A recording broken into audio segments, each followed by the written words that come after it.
নতুন জামাই কিংবা বিশেষ কোনো মেহমান তারা খাক বা না খাক সামনে যদি দেয়া হয় তারা খুব খুশি হয়ে যায়, নিজেকে খুবই সম্মানী ব্যক্তি ভাবেন। আর যদি দেয়া না হয় তারা নিজেকে খুবই অসম্মানিত এবং ছোট মনে করেন। ঐতিহ্য বলে কথা, বছরের পর বছর এই ঐতিহ্য ধরে রেখেছে চট্টগ্রামের মানুষজন। খুবই জনপ্রিয় এবং ঐতিহ্যবাহী একটি খাবার যার নাম দুরুস্কুরা। আস্ত মুরগি দিয়ে তৈরি করা হয় এই দুরুস্কুরা বা দুরুস্কুর। তো দুরুস্কুরা মানে কুড়া মানে মুরগিকে বোঝানো হয়েছে। তো আস্ত মুরগির এই রেসিপিটা চট্টগ্রামের বিভিন্ন জায়গায় প্রচলিত আছে। চট্টগ্রামের মানুষ কিন্তু এটা খুবই সুন্দর করে বানাতে পারেন। তো আমি যেহেতু চট্টগ্রামের না, তো আমি চট্টগ্রামের ভাই বোনদের প্রতি অনেক শ্রদ্ধা এবং ভালোবাসা রেখে তাদের রেসিপিটা বাংলাদেশের সবার সামনে তুলে ধরার চেষ্টা করছি।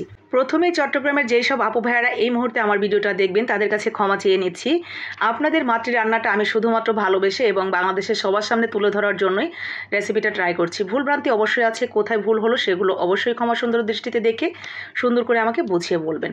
আমি পরবর্তীতে এর থেকেও ভালো করে আপনাদের সামনে তুলে ধরার চেষ্টা করব।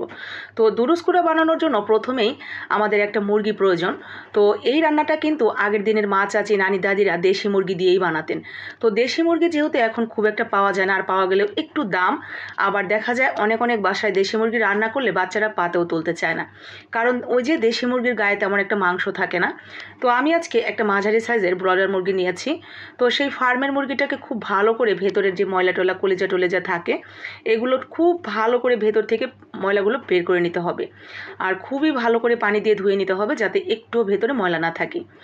এরপরে ঠিক এইভাবে রানের দুই পাশে থেকে একটু ছিদ্র করে দিয়ে বুকের দিকে রান দুইটাকে সুন্দর করে গুজে দিতে হবে। এই পা দুটাকে যদি এইভাবে গুজে না দেন, যখন আপনি এটা রান্না করতে যাবেন তখন এই পা দুটা দেখবেন একদম শক্ত হয়ে উপরের দিকে দাঁড়িয়ে থাকবে, তো দেখতে খারাপ লাগবে। যার কারণে এইভাবে সুন্দর দুই পাশে থেকে গুজে দিলে এটা খুব সুন্দর আঁটোসাঁটো হয়ে থাকবে, দেখতেও ভালো লাগবে আর রান্না করতেও সুবিধা হবে। তো এরপরে আমরা গোজা হয়ে গেলে লবণ এবং লেবু মেখে এটা রেখে দিচ্ছি এক সাইডে। এতে করে ভেতর পর্যন্ত একদম সুন্দরভাবে এটা লবণ টবণ খেয়ে লেবু টেবু খেয়ে একটু নরম হয়ে যাবে। যখন এটা আমরা রান্না করব তখন খুব সহজেই মশলাগুলো ভেতরে টেনে নেবে আর খেতেও ভালো লাগবে। তো এইভাবে লেবুর রস এবং লবণ দিয়ে এটা আমরা মেখে এক সাইডে রেখে দিচ্ছি। এরপরে মশলাগুলো আদা, রসুন, পেঁয়াজ, কাঁচামরিচ আর দিয়ে দিচ্ছি গ্রেভিটা ঘন করার জন্য এখানে কিছুটা বাদাম, আস্ত ধনিয়া, আস্ত জিরা এবং আস্ত কিছুটা মৌরি।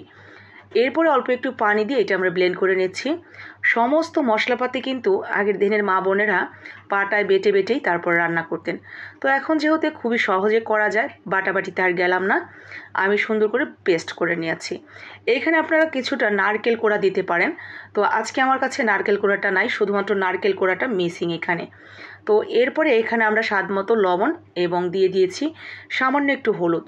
হলুদটা শুধুমাত্র দেখতে সুন্দরের জন্য, তবে খুব বেশি দেওয়া যাবে না। এই রান্নাটা হালকা হালকা হবে কালার, খুব বেশি কালার হবে না। তো খুবই সামান্য পরিমাণে হলুদ, আর যদি দিতে না চান না দিলেও চলবে।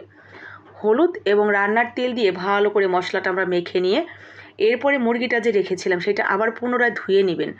লেবু এবং লবণ দিয়ে মেখে রাখা হয়েছিল না, সেটা পুনরায় আবার পানি দিয়ে সুন্দর করে ধুয়ে এরপরে মশলাগুলো একদম ভেতর পর্যন্ত হাত দিয়ে দিয়ে সুন্দর করে দিয়ে গায়ে একদম মেখে এভাবে রেখে দিবেন 15 থেকে 20 মিনিটের জন্য।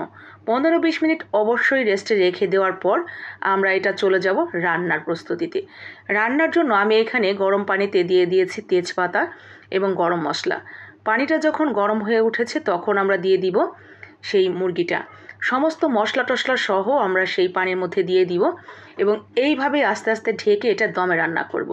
তো দুরুস্কুরা মানে এটা দুরুস দম বা দম দুরুস বা দুরুস্কুরা এরকম বলে এটার নাম। দম দুরুসও বলা হয়, দুরুস্কুরাও বলা হয়। তো দম দুরুস মানে বুঝতেই পারছেন এটা দমে রান্না করতে হবে আস্তে আস্তে।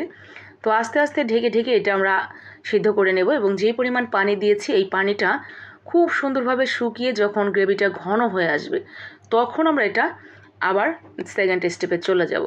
তো সুন্দরভাবে যখন আমাদের পানিটা শুকিয়েও গেছে আর দেখাই যাচ্ছে মুরগিটা খুব ভালোভাবে সিদ্ধ হয়ে গেছে, আমি একটা কাঁটা চামচ দিয়ে চেক করে নিয়েছিলাম। তো এই পর্যায়ে আমরা দিয়ে দিব এখানে নারকেলের দুধের সাথে আমি 3 চা চামচের মতো গুঁড়া দুধ মিশিয়ে নিয়েছি। নারকেলের দুধ বলতে কোড়া নারকেলটা পানির সাথে সুন্দর করে একটু ধুয়ে এরপরে নারকেলটা ছেঁকে নিলেই যে সাদা সাদা পানিটা হবে সেটাই নারকেলের দুধ। তো হাফ কাপের মতো নারকেলের দুধের সাথে আমি 3 চামচ গুঁড়া দুধ মিশিয়ে দিয়ে দিয়েছি। এরপরে সুন্দর করে রান্না করে নিয়েছি সেই দুধটুকু দিয়ে। তারপরে দিয়ে দিলাম বাগার মানে তেলানি। তো তেলানি দেওয়ার জন্য আমরা পরিমাণ মতো তেল এবং পেঁয়াজ বেরেস্তা করে তেলানি দিয়ে নামিয়ে নিয়েছি। আলহামদুলিল্লাহ, মাশাল্লাহ, দম দুরুস বা দুরুস কুড়া চট্টগ্রামের খুবই জনপ্রিয় এবং ঐতিহ্যবাহী খাবার রেডি হয়ে গেছে।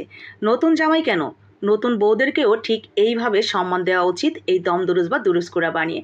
সেটা যে কোনো জেলারই হতে পারে। নতুন জামাই, নতুন বউ অথবা বিশেষ কোনো মেহমানকে সম্মান জানানোর জন্য বানিয়ে নিতে পারেন আপনিও। ভালো লাগলে লাইক, কমেন্ট, শেয়ার করে দিবেন সবাইকে দেখার জন্য।